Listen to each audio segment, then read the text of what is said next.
Well, buddy, Merry Christmas, and I hope you have a great New Year's.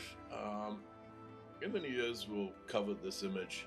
We'll go from the very beginning of how to use cool morphs, how to make him not as if he's in pain like you see there, and how to get it more natural, like a more of a sleeping kind of a look, how to pose everything, how to get everything looking good, how to render out your shots, and how to take it into the car, how to calm that son bit.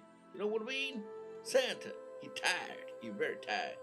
So, we'll go through everything. We'll go through how to use this Vinme morph pack, which is awesome, by the way, and we'll show how to put like a little bit of realism, the dirt on the character, all this kind of things, yeah, all of it, to make it a few things, the comping, so everything. So, I hope you join me in the new year. Thank you so much for this year. This was a wicked year, great. Anyway, I hope you have a great New Year's, and thank you for all the support. It's been awesome, girl. See you guys later. Bye, guys.